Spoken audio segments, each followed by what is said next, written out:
Agreements. But that's not what we do here. Not on Disney discussions. We don't have fun disagreements. We discuss. We discuss Disney, fun, enjoyment, happiness, childhood, other words. We are here for Disney discussions number 6. It's been a little bit of a delay since the Christmas one. It was so perfect, the Christmas one. We were so full of joy. We were like, we don't need another one we considered never doing this again because it was so perfect. But there's just too many Disney films. Too many. Hundreds. But this one is I'm at the Helm at, which is why I'm waffling on at the start. And it's Underrated Disney Animated Movies Part 1, because I picked these 3 pretty much immediately, and I was like, I'm going to have a little look online and see what other underrated ones are. There are loads. There are lots of them. And most of them came out in the same 5 years, or same 10 years, which is quite bizarre. So the 3 I've chosen that we'll be going through is Emperor's New Groove, Atlantis, The Lost Empire, and Treasure Planet, that came out in 2000, 2001, and 2002. And in fact, apart from Lilo and Stitch, these films came out right after each other. So Emperor's New Groove was the 40th animated Disney film, then Atlantis was the 41st, then it was Lilo and Stitch, then Treasure Planet was the 43rd. And I was like, I just picked these films out of thin air. I was like, I like these 3 films, any excuse to watch Emperor's New Groove. And I was looking more information about them, and I was like, there's loads of odd similarities between these films. And one of them's written and directed by the duo who did Moana, Aladdin, and Hercules. And it was a box office bomb, one of the biggest animated box office bombs of all time. But that's the last one we're tackling. The first one we are tackling is The Emperor's New Groove. So, came out 2000, it's got 7.4 on IMDb, and it has the greatest character in the history of animation in it, who is Kronk. And anyone who disagrees with me is getting kicked out of the Zoom call, including Megan. So, Emperor's New Groove. I know that you, Rhea, you were excited about this. So why don't I start with you of just, what do you think of Emperor's New Groove? So Emperor's New Groove is one of my favourite Disney films. I think it's fantastic. I would say I probably watch it once a year, even though I'm 40 years old, because I don't know. Sometimes I'm like, I just want Emperor's New Groove because it's bananas. I love that it's got an unreliable narrator. Like, I think that's fantastic. And I think it goes like really zany, but it doesn't feel out of place. And that's really unusual for a Disney film. And I really like that. It doesn't feel like, it walks a fine line of feeling like a Disney film, but feeling really fresh and new. Every time you watch it, it's a slapstick comedy that just happens to be an animated Disney film. And I just think it's genius. Kronk just makes me laugh so much. In the run up to this, I watched it 3 times because we delayed, because I double booked myself, and I was like, oh, what a shame, I'll have to watch it again. So that was like my 3rd time watching it today.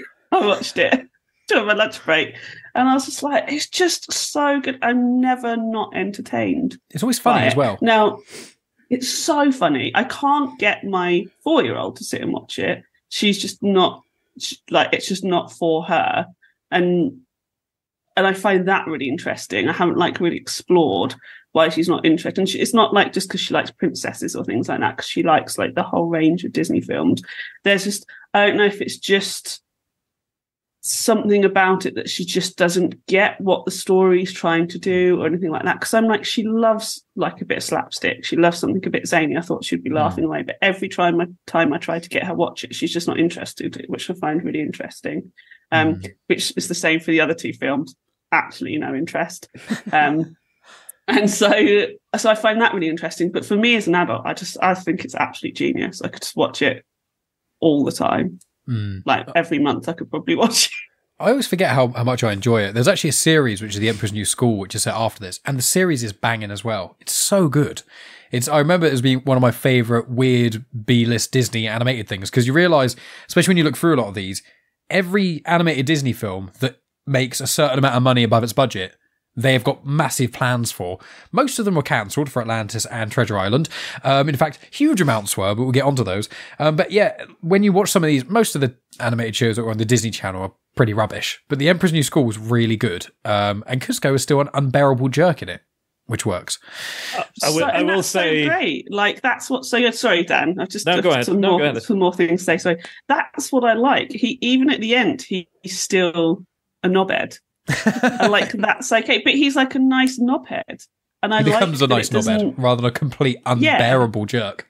Exactly, and I like that. Like I like that there's sort of, he does get a character arc, but he's still himself. He's still like a pampered teenage king.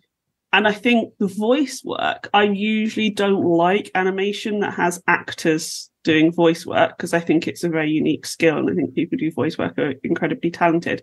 But the voice work is amazing in Emperor's New Groove. It's so good. You don't know that they're actors. And I think that's really special as well. Sorry, Dan, I interrupted you.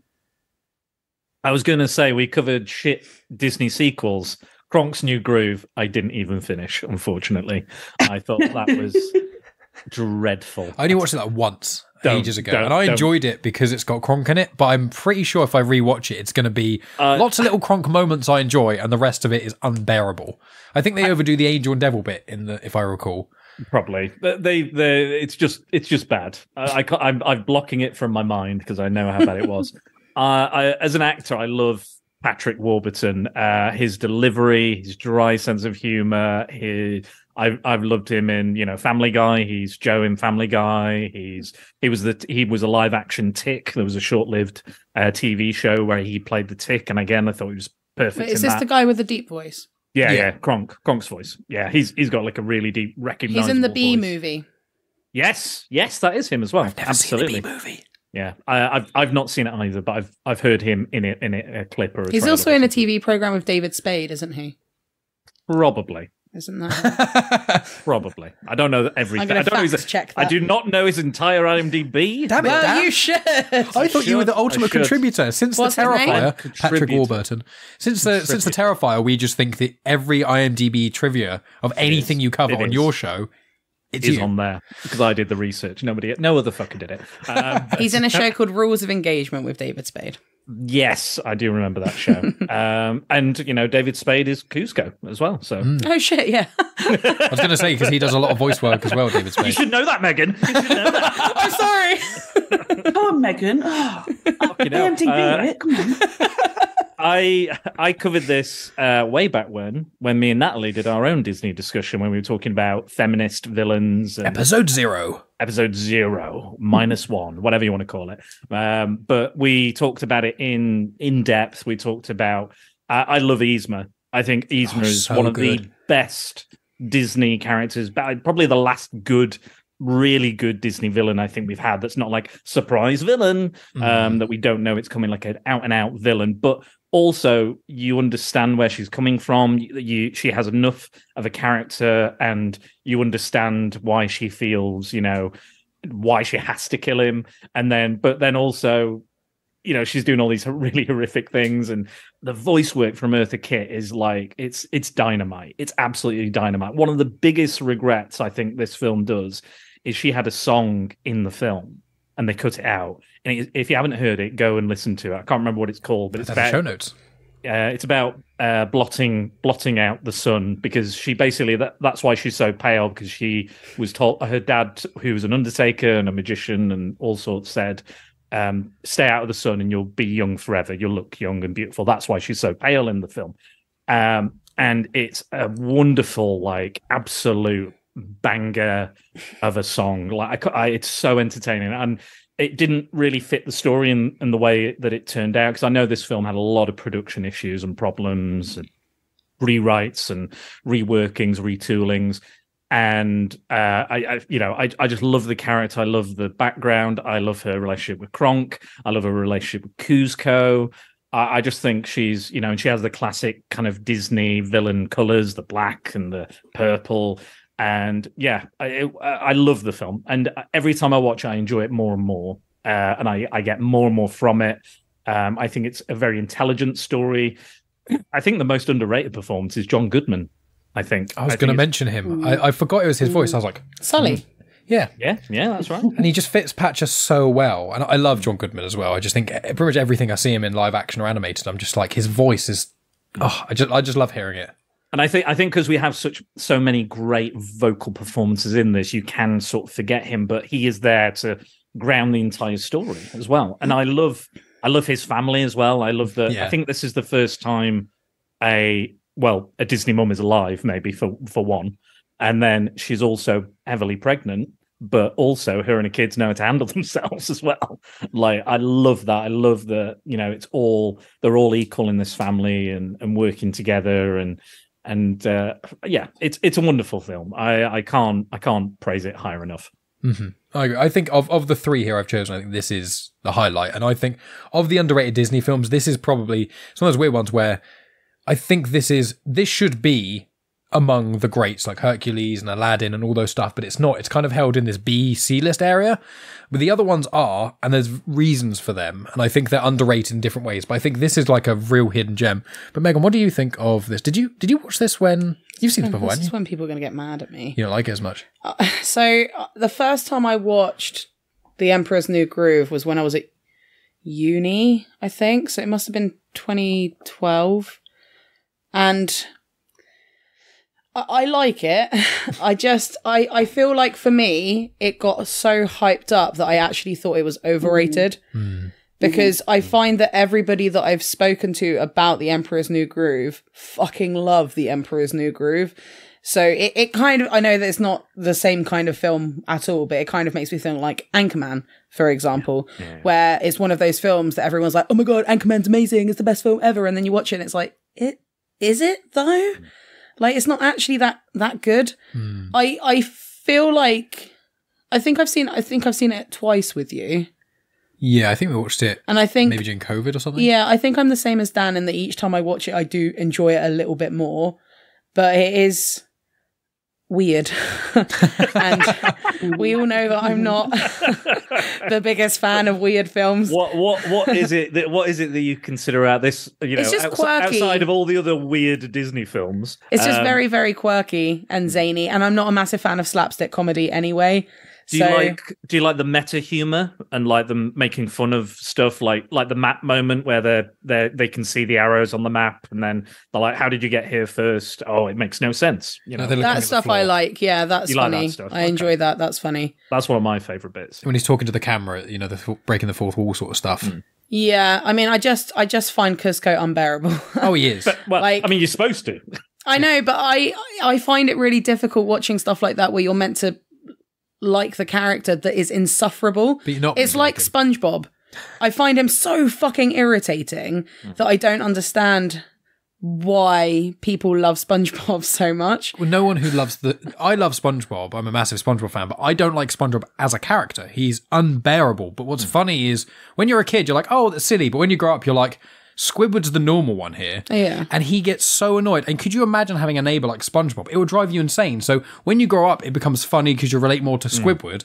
And you realise that SpongeBob and Patrick are idiots and completely unbearable. And I think in this film, it's the same with Cusco is, as Rio was saying, like, he's such a good villain because at the start, you're like, I would kill Cusco. And when he talks to Patcher and he's like, oh, your family lives there.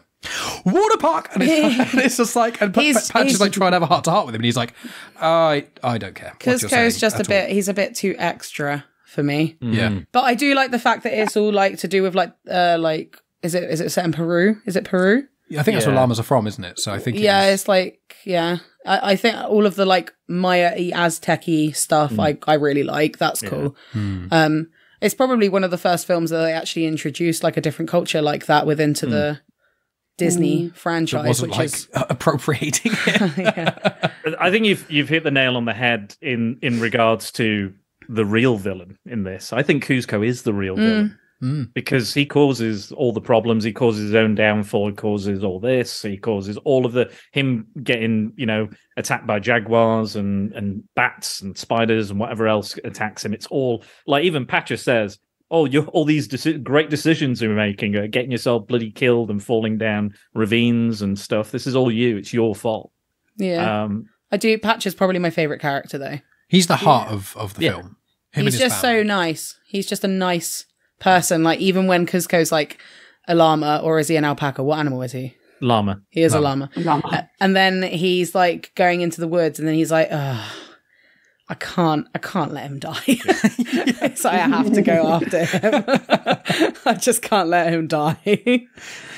Yeah, and I think with this, one of the things I want to talk about with each of these films is, we'll do a general review as we've kind of done our general thoughts, but there's three parts I want to speak about for each film. And one is the animation, and the other is why we think they failed. And then the other one is music, because these films, they're different from the normal Disney films because they're not musical, or there are songs in it. We've got Tom Jones in this Tom Jones one. done the opening. Sting does two of the songs as well. And that opening is amazing. When I heard that, I was like, is this Tom Jones? And Mike was like, no. No, I didn't say no. I was like, I think so. I'll look it up. I didn't say no. No, you said, no, I can't remember. There was a disagreement about whether it was, and then you looked up the wrong person and you were like, no, it's this person. I'm like, I'm pretty fucking sure this is Tom Jones.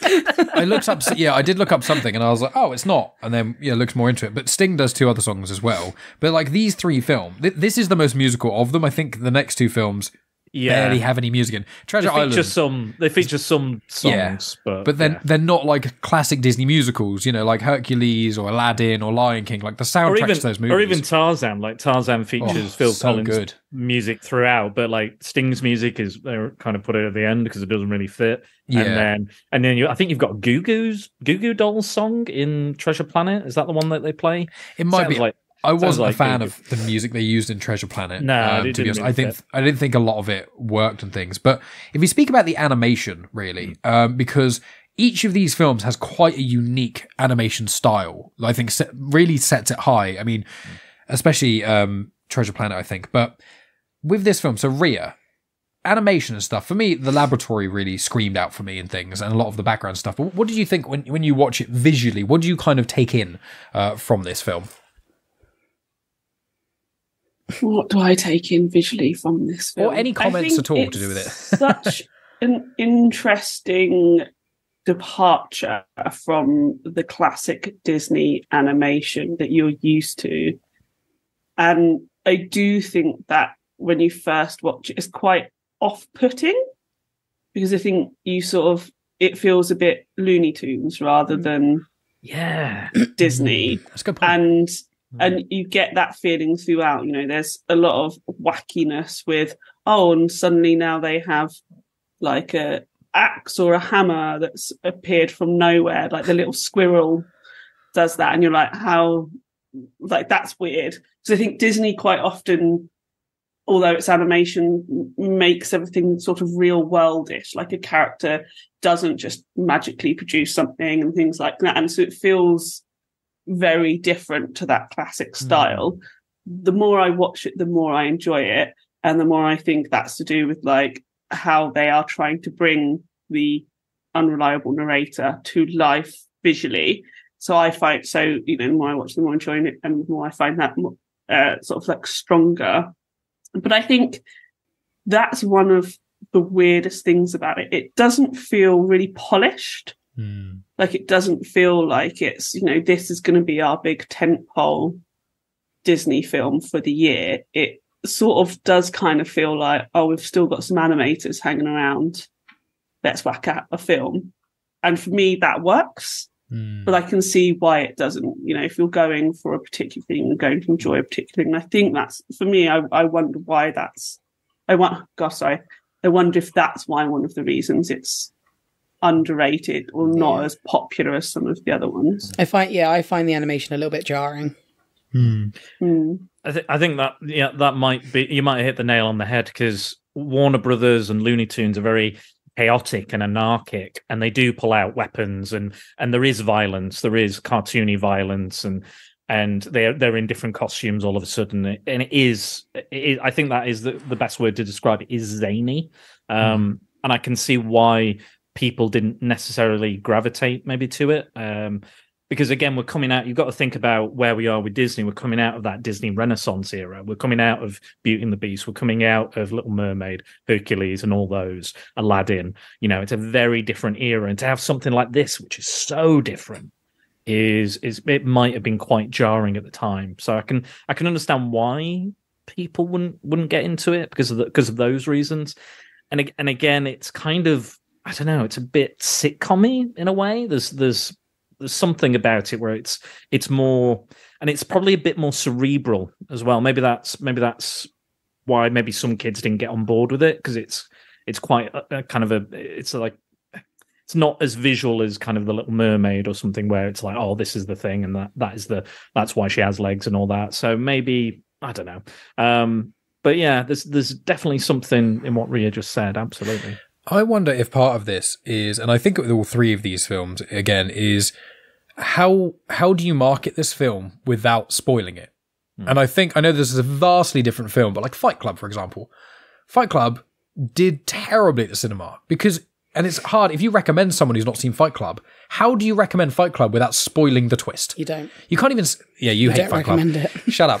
You hate Fight Club. Do you want to watch a film about toxic masculinity? Yeah, and most people go, no, thank you. Don't want to do that. That doesn't sound fun. So it's one of those. Weird. Yeah, she also hates the scene where Jared Leto gets his face punched into a pulp. But that's just because I don't like seeing people get punched to a pulp because I can imagine it happening. Yeah, but at least it's Jared Leto, isn't it? Yeah, that's a point. That is a point. It is a good one. It is a good one. But it's one of those things that I think that I think it's a mixture of things. But yeah, how do you market this film? And I think, sort of jumping off what Dan said, I think one of the reasons this film again is underrated is because kids don't get it, because a lot of the humor only works if you have seen. It's like a parody. You know, the pull the lever cronk, wrong lever. That's very funny. And that's a very clear, obvious joke. But one of the reasons that's so funny is because for the decades prior to that, you get these goofy supervillains, even like James Bond-esque, you know, but more extreme than that, where it's always, there's a big lever to pull, or this stuff. And I think if a lot of kids watch you who haven't seen lots of films, they just go, why? And also the lift, the like roller coastery thing to go into the secret lab. Yeah. That's been like done quite a few times, isn't it? Exactly. It's it's almost too clever for itself. If you know what I mean. Like if that came out today, maybe it'd be different. I think as well, we've got to think about the kind of CGI Pixar kind of films that are coming out. I think this is much more aimed towards adults, much like Shrek. I think Shrek is aimed almost entirely at adults. The joke, it's the humor, the stuff kids can enjoy, of course, but I think primarily that's the audience they're going for to enjoy this. And I think if you think about, like, Shrek was only like a couple of years or round about this era as well. What, Shrek's one of the reasons that I've got it noted down that I believe it was it's either Atlantis or it is Treasure Planet that it came out basically around the same time as Shrek, and Shrek just absolutely decimated it because, as you say, 3D animation because of Pixar mainly, or Disney. But Pixar. Again, what you were saying, that it's a parody of those Disney films, those Renaissance Disney films that we've had, and maybe that's what Emperor's New Groove was trying to do, but not because it's within within Disney. They're not going as far as Shrek goes.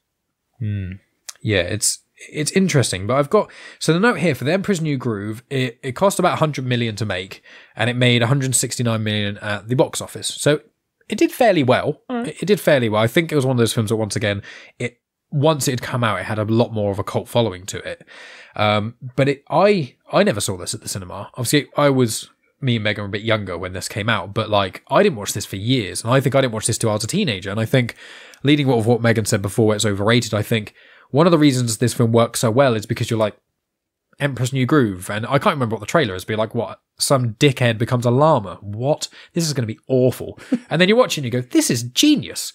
But it's one of those where I think now almost it's probably, as Megan said, if anyone who's not seen Emperor's New Groove is hearing all of us talk about it, they probably go, it's going to be amazing. It's going to be the next Hercules. And then you watch it and you go, this is nothing like these at all. Not even close. It's like a film made by, it's like when DreamWorks makes a film, you can feel, or Illumination, you know, it feels different to a Disney Pixar movie or a Disney movie. And there's something about it. And I think of what you guys said, it doesn't feel like this was made by Disney Animation Studios. It feels like it was made by someone else completely. And it feels like it's one of those kind of almost an underground animated film. We get one of those every few years where either an unknown studio or fairly unknown studio comes out with something. And then everyone's like, this is amazing. So, yeah, is there anything else with Emperor's New Groove, because we are gushing, apart from Megan, on it a lot. Is there anything else we haven't really tackled before we move on to the next one? Nice. Well, I was going to say, actually, Dan, if you didn't look at this, Dan, just out of interest, you said there was issues with production. Do you know any more about that element? Because I didn't look into that. I just know that there was. I didn't look into it. I think I did way back for that podcast I did with Natalie, but I know that there was trouble because it was originally based on the Emperor's New Clothes, but not because they didn't want a Disney film where someone's got their bollocks out. So I don't know the ins and outs of it, but feel free to have a look. Feel free to peruse the IMDb or Wikipedia. But I know it was quite troubled. Again, lots of things were cut. People were recast. Animation styles were changed. Animation houses were changed, I believe. Lots of kind of stuff like that. But that was I don't know specifics. I think Sting's songs were supposed to be throughout as well. Right. But then they were like, yeah, Sting, these are a bit chill and odd in comparison to this weird, kooky, wacky, you know, it's like, oh yeah, I love the children or whatever. And I like Sting and the Police, I like their music, but yeah, it just doesn't. I'm not surprised they left it to the credits. I can understand why. Fair enough. So we'll move on to the next one, which is Atlantis: The Lost Empire. So this was at 2001. And on IMDb, this has 6.9. So still reasonable. I want to ask Ria first about this movie. Ria, what was your first experience seeing this movie, and what do you generally think about it? I can't remember my first experience seeing this movie, but I know I've seen it because I just have. But I don't remember my first experience. I remember thinking, like, Kid looked cool, and that was about it. On this watch, I wouldn't say I disliked it, but there were quite a lot of elements that I disliked. And there's a good film in there somewhere. I certainly didn't like the way female characters were represented. I find much of it very uncomfortable, especially as, this is still a kids' film. It's not an animated film for grown-ups. It's definitely a kids' film, and I find that quite troubling. So, there's the I'm going to forget everybody's name. So there's the femme fatale woman, and the way Helga? she shot, like her straps. Helga, that's it. Thank you. Her like straps falling off her shoulder and all of that sort of stuff. And I'm just like I'm fine with sexiness and all of this sort of stuff, as we all know. But there is a place and a time for it. And I find, if you've listened to me on anything before, I mean, come on. And I find that quite difficult.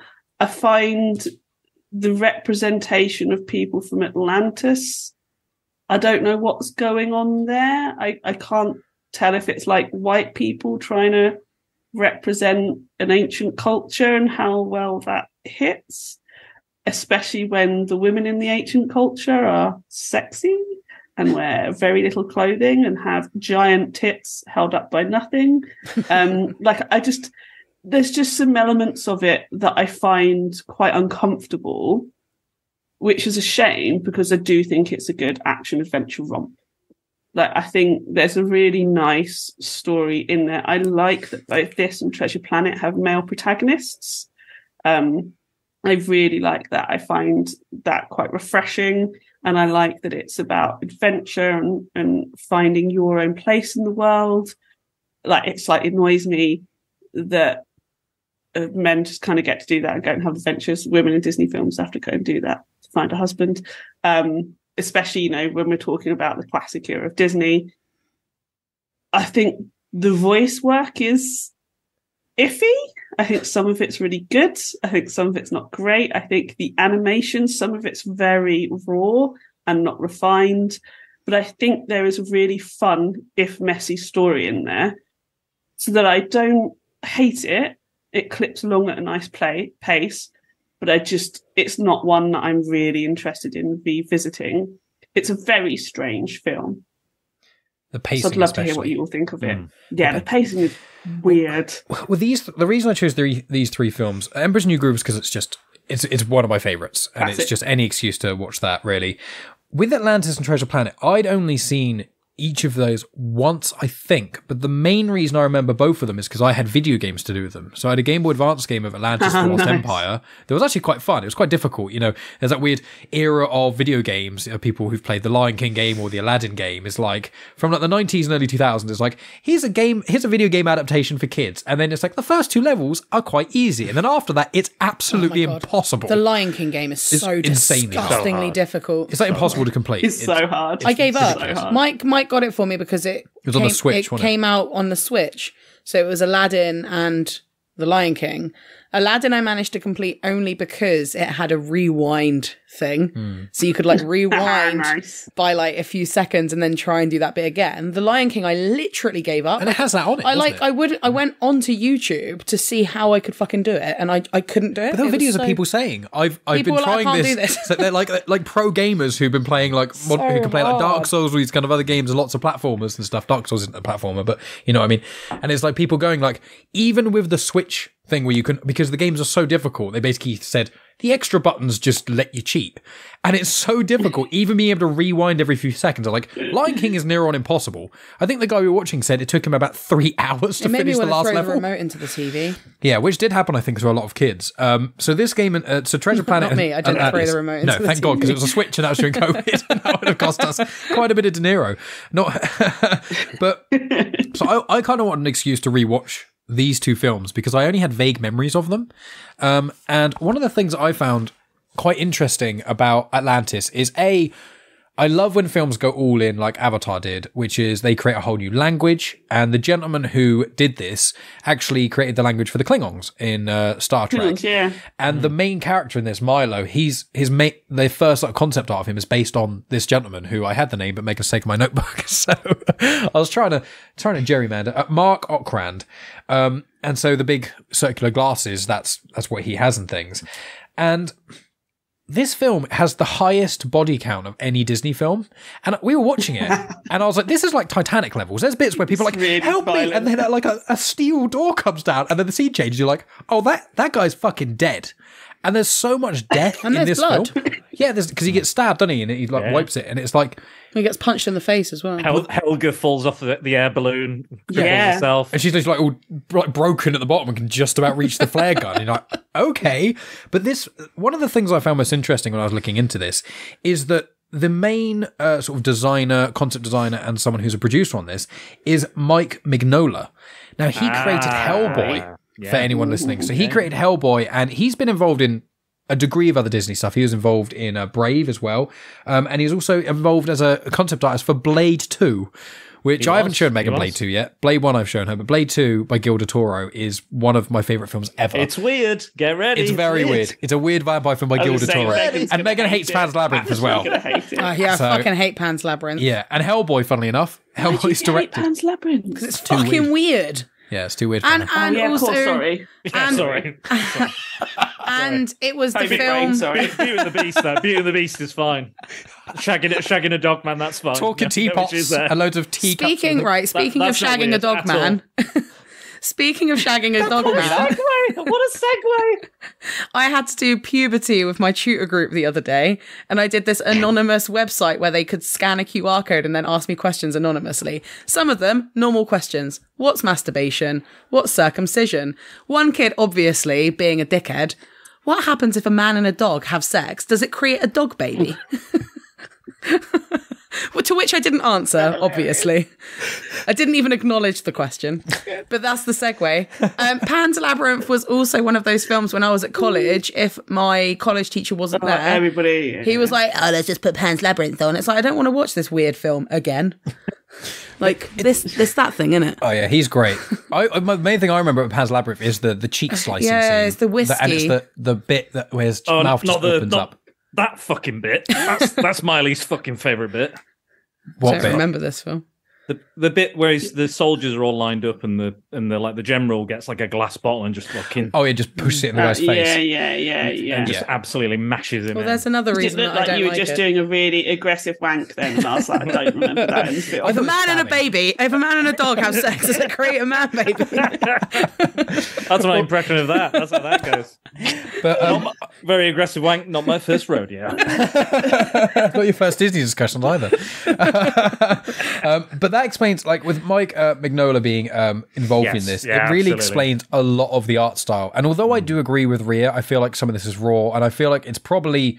What was probably happening is Disney was scrambling a little bit because obviously where we said, they made Hercules, Tarzan, all these films that are phenomenally massive.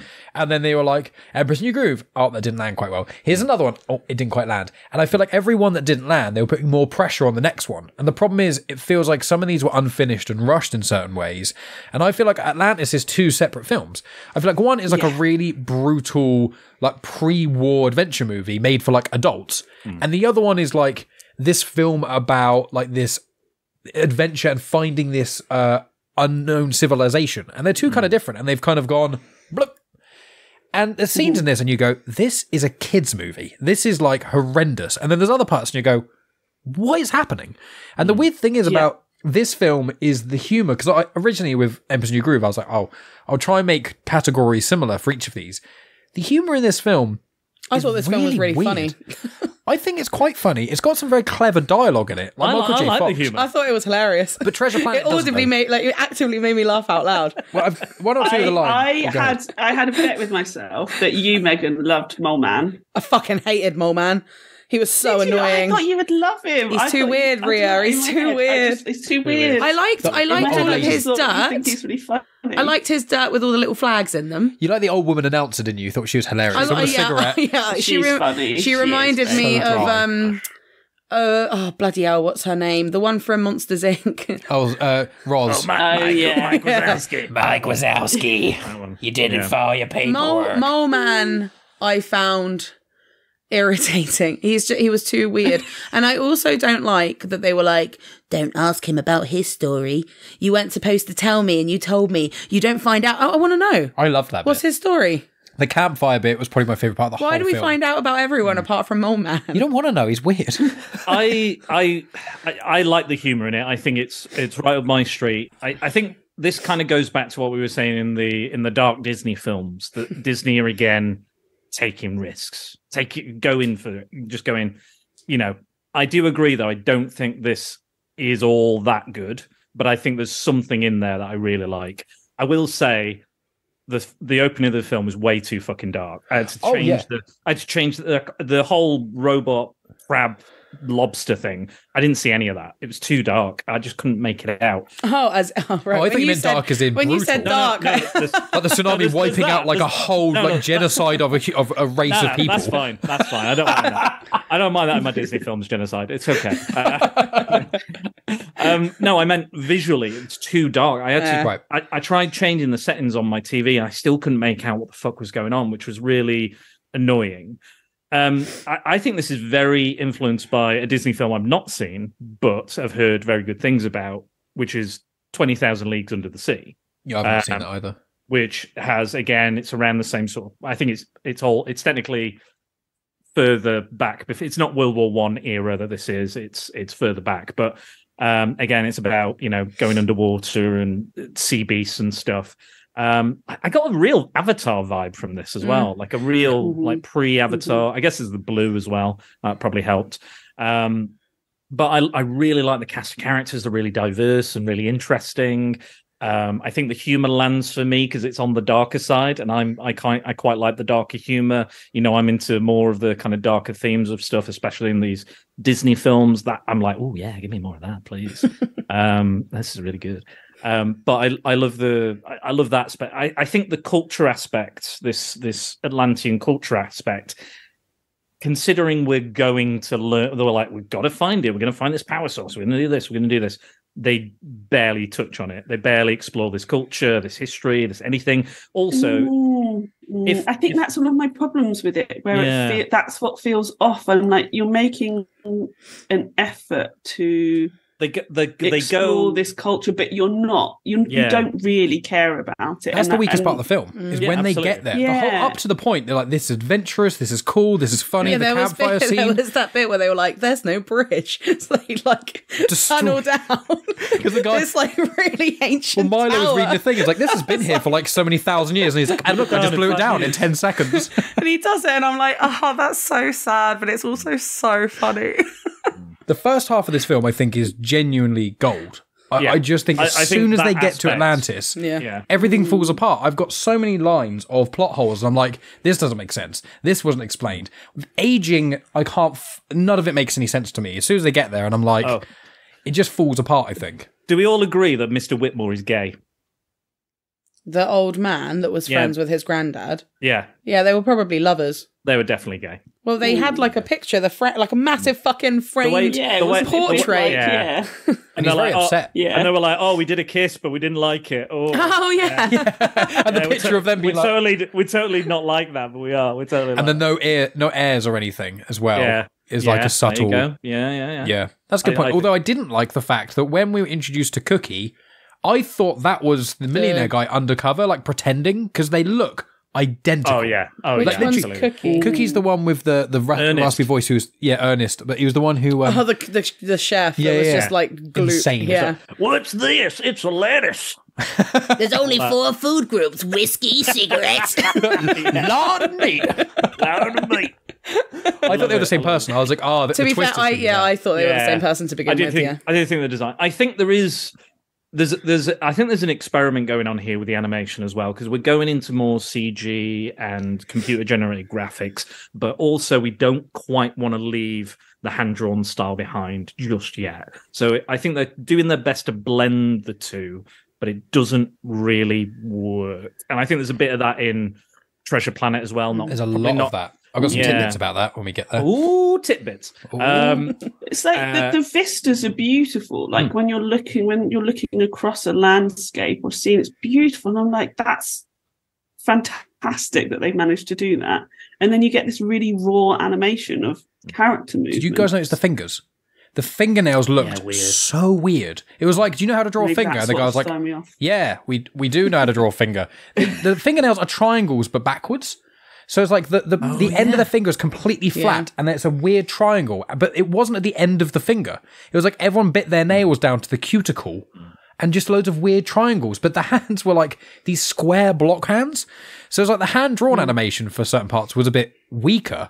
But I was going to say, Rhea, one of my notes is actually, for when they're in the caves, especially when they're getting there, there's probably about 5 starts of scenes where if you paused it, you could frame that and put it on a wall. Yeah, and it was phenomenal. And I'm like, that's absolutely. The Hellboy-esque, that's the kind of style. I was like, this looks incredible. And for the first half of this film, I was like, I don't remember it being this good. This might be one of my new favourite films. And then as soon as I get to Atlantis, I'm like, I see why this didn't land very well for people, because the last end of this film, it's boring, it's predictable, and Megan guessed the bad guy within 1 second of him being on screen. As soon as we met him, and I was like, he's the bad guy. Straight away. Another shit surprise villain. It's a muscly white guy who's a commando with short grey hair. Yeah, and then they're like... film ever. Then it's Helga, which obviously is going to be her name because she's a strong woman, so she's going to have a German name. Was it Russian or something like that? Yeah. Helga, I think Helga's German. I think. Helga's German. Yeah, and maybe they're trying to say something about World War I, World War II there as well. Yeah. But because then she's like, this place wasn't meant to be inhabited. And he's like, doesn't change anything. And I was like, right, definitely the baddie. Yeah. Well, you said he's the baddie from the beginning. He was the second on that I met him. So you just thought, hey, there's a giant muscly guy. Boom. Baddie. Yeah. Exactly. I did... It's so annoying, isn't it? That's such potential. It's frustrating because there is potential. There's something here. Yet we spend a lot of time. There was a big, you were talking about plot holes. It was like, we've lost 200 men. Oh dear. Oh yeah. And then the third act of the movie, where are all these fucking soldiers coming from? I'm like, faceless mask soldiers. Where were these hiding? And the planes and all this stuff? I had to skip back because I was like, I think I've missed something. No, they just suddenly appear. Just because we need them. Was I doing? What was I doing? Well, you totally Just didn't randomly miss anything. pop up. Didn't miss anything.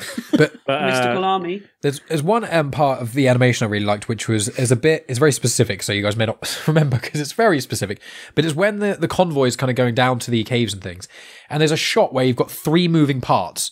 It's looking down this sort of like this cavern, and you've got some of the vehicles moving sort of this way, and then you've got a couple more kind of.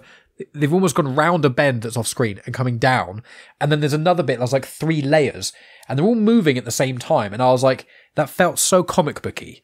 And I think the elements where they leaned in to the comic book stuff, I think it worked very well because comic books have to show motion without movement. And it's a very hard thing to do.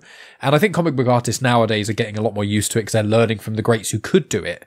But there's certain times where when they were working these kind of things out, I think it was so interesting. And I know I keep saying the campfire bit, but the characters for me, I was like, when they were all introduced, it was so fast paced. This was like, when we rewatched Space Jam recently, or in the last few years, I forgot how Whenever the second Space Jam movie came out. there's literally like no dead air. Yeah. As soon as a character stops talking, there's either an explosion, a score, a scene cut. It's just like this. And it's when Milo's meeting all the characters, and it's like, here's the mole guy, and then suddenly here's the big doctor guy, and then here's this person, and here's this person. And it's so quick, and you're like, okay, I need to adjust. I was going to say that moment when he meets Mr. Whitmore, and he's like, already arranged, this is done. Here we go with this. Here's the book. Oh, this is the thing. Here we go. And we're off. But what about this? And what about... No, it's all done. It's all sorted. Anyway, here's the guy. You've got to go in the truck. Off we go. I like films that don't fuck about. Like, I like how quick it gets into it. Like, get fucking on with it. I'm not interested. I'm like, crack the fuck on. I've only got so many hours and minutes in my life. Let's get to the interesting shit. Let's get to the monsters. Let's get to the underground, this underworld society, this underwater world. Let's get the fuck on with it. And I appreciated that part. And you love him with the yoga, the old man when he's clicking all his bones constantly. Oh, yeah, you thought that was hilarious. You should have belly laughing. Every time he's cracking his bone, she's cracked up. I was like, it is funny, mate. It's not that funny. It's when he put his toes together and then cracked his toes as if they were fingers. It made me laugh. And I'm also just sat here thinking... See, I told you. She's like, I don't like producer new group. It's too slapsticky and weird. But some old 90-year-old guy who's like clicking his toes. I'm not even laughing about that bit. I'm laughing, when he's like got his meeting and then he gets that message and it's like, your meeting's been moved to 3:30. Oh, you've already missed it. And then he runs out and then you've got the like board of the museum curators and they all run away. And there's one guy that's like, how did he find us? That really made me laugh as well. Oh God, I've actually got tears in my eye. I forgot about the old guy cracking his body. That was so funny. I'd say, when this film was starting, I was like, have I just chosen this film and I've actually discovered genuinely an uncut gem? Because also, like, one thing which I know Rio will like is the main villains in this film are rich white guys. The way this film starts off is these overweight, rich white guys in museums who are like, oh my God, your grandfather was an idiot and so are you. And it's like, okay. And then they're running around like idiots. And I was just like, you were like, at the start, Megan was like, they're being so mean to him. I was like, they're really horrible. So mean to him. That's the point. Poor Megan. Poor Megan. In 1 second, I'm like, they're so horrible. And then he's like, how did he find us? And then I'm like, But what did you guys think of Michael J. Fox voice acting? Because there's one line in this that I thought was very funny, which was when he's puking and he says, why there is carrots in it?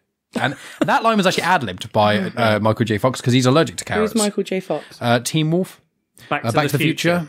Why did you go with Teen Wolf first? I don't know. Oh, the old guy? No, the young guy. Oh, the kid. He's old now. Yeah. He's old now. I've only seen it once, Rhea. And that was recently with me when I showed it to her. Okay, I know who you're talking about them. Well, yeah, I don't know why I went to Teen Wolf before. Did you like it? Did you like it, or was it too weird? Back to the Future? Yeah. I enjoyed Back to the Future. Yeah, good. Yeah, I haven't showed her the sequels yet, though. Well, they're just as good. No, I know. I can't remember the third one at all, but I remember the second one fairly well. But I think I've broken Rhea. Look at it. Look at Rhea. Look at Rhea's face. I nearly cried. We watched Mandalorian recently, and Doc Brown is in it, and I pointed him out. That's the old guy. He's in Mandalorian. I mean, he's always been kind of looked old anyway, but now he's actually old. Right, yeah. But what did you... Because obviously we mentioned about voice actors and things, but what did you think? Do you think Michael J. Fox... This conversation that we've just happened Teen Wolf over Marty McFly. Come on, they're both pretty. They're both Michael classics. J. Fox is Doc Brown. That's not me. What is happening? She's terrible with actors. There's a pool I'm good of with like faces. yeah. I Am Jack's Musings is watching you with shame in his eyes and in his heart. Oh, he's crying right now. Yeah, I can feel it. You've ruined him. And we also said that Sorry. Shrek was great as well, and I know he hates Shrek. Shrek. And we love Forrest Does Gump hate as well. Shrek, which He is hates Shrek and hilarious. Forrest Gump. I didn't say Shrek was good. I just said it was. I'm saying now that Shrek's good. Shut up, Jack. Okay. And he hates Forrest Gump. I think Shrek's very middling. Having watched it recently with a child, I was like, this isn't actually that great. I think the It's second one's alright. better. It's more of than a the first meme. one. It's more of a meme now than anything. I'd say. Yeah, it's kind of gone Shrek beyond. is love. Shrek is life. But Michael J. Fox, because I found Shrek is weird. Yeah. I do like that video though. no consistency with your weirdness. Sorry, Mike. You keep on trying to get. I'm this trying. out and it's I'm just normally the one who's going off derailing. on tangents and stuff, but it's Megan. You're the tired one. You're normally the one who's fallen asleep. I've had a glass Love of it. Prosecco. Yeah, with raspberries in it. Yum yum. Okay. But I found with I Michael might J. grab my Fox. Raki. Oh God. Mike is never going to get this sentence out. Let's just I said talking Teen over it. Wolf, and then that was it. This is my karma because I said Teen Wolf before Back to the Future. Although I think the But Teen Wolf was. seriously, Michael J. Fox. That's and just- you go for Teen Wolf. It's because I saw Like, Teen I Wolf can't- before Back to the Future. Right. So in my memory, it was like he was in that first, but he wasn't. Obviously, I remember the jacket from. You're looking him up now. Yeah, I want to see what he looks like. anyway, He looks like Marty McFly. Anyway, come on. you're asking Right, us about. I Whether didn't we think liked- that Michael J. Fox. I didn't think he did a bad job, but there were moments, and I was like, it was what Rhea, touching on what Rhea said about Emperor's New Groove, didn't do. I found that there was points where I was like, he feels like an actor more than a voice actor, and I feel like I don't know if there's maybe I don't know if anyone agrees, but I feel like there were points, and I was like, I don't know if it was the direction or maybe the animation wasn't fully, but I was just like, I didn't buy his character at points. At points, I was just a bit like, what? And then, but it was like so quick. I was like, oh, okay, gone. And then the next thing, I was like, oh, it works now. But I didn't know. What do you think about Teen Wolf in this movie, Rhea? I'm sorry, Rhea. I've broken the both of you. It's just to clarify, like Teen Wolf is obviously fantastic, and you know, you cannot like Back to the Future. I don't know what's wrong with it if you don't like it, but you cannot like Back to the Future. I know nobody in this group saying it, but I'm just clarifying. But just Michael J. Fox is Marty McFly, and it just has blown my mind. I just don't know if it's a generational thing because I'm a lot older than all of you. But it's just really blown my mind. That's where I'm at right now. I'm trying to recover myself. Right, what are we talking about? Milo Thatch, aka Michael J. Fox's biggest role. Right, yes. Michael J. Michael J. Fox being known as Milo Thatch, then Teen Wolf, then Marty McFly. Ask 100 people. And his character in Spin City. I can't remember what that character I've never is even called. heard of Spin Anyway, City. Don't. I'm old, thanks. It's weird. He's supposed to be the protagonist, but I kind of feel like, does he do anything? I mean, Like, does he He has the really? journal. He He helps deciphers the he helps languages. kill- Right. He can read the language that even the do you people know- from but do Atlantis you know can't what read. I mean? It's kind of like I feel like there's just something lacking in core movement of his Yeah. character through the story. I just don't care about And him. and I just If I he just died, I think was like, there's nothing. That's it. There's nothing there, and I just sort of, and I find that so interesting. Is that being a protagonist, especially as I watched Treasure Planet before I watched this, Okay. and I think that doesn't help because I think that there's a really strong protagonist story in Treasure Planet. Really? Oh, I feel the Yeah. opposite. I don't know. I feel the opposite, but we'll get there. Sorry, Really? Rhea. Don't mean to interject. Yeah, I Oh, thought. I'm so excited! I want to Yeah, talk about very, Treasure bit of Planet. Disney discourse, eh? Yeah, and I just don't feel there is here. I feel like sure, like he's smart. Oh, he's smart because he can read a language and wear glasses. Like, All right, Rhea, that's just me. You got something against but people you with know, glasses but I just now. feel like he's really lacking. I think it And I doesn't just- help that I all find the him characters not around compelling. him are so interesting. Yes. And they've all got Yeah. such cool backstories. Yeah. And when I know I'm going to say campfire again, but in that moment where you find out what makes all of them tick and why they're all Yeah. kind of there, and then he's just like, It's you know. kind of like a cipher. Like he's guiding. He's your he's leading you into this story, but all the other characters again are far more fascinating. All the other stuff, apart from the culture they don't explore, and all this machinery, these action sequences, all of that's really interesting. Even Kido, is interesting to a point. I know Ria's not happy with a visualization as a character, but there's something about it. I think I hear his voice, and there's kind of a nostalgia there. So I'm always like, yeah, for Teen Wolf, definitely Teen Wolf, especially the scene at the end where the guy apparently gets his dick out. But there's something there. So I'm kind of like, is it the best voice actor performance of all time? No.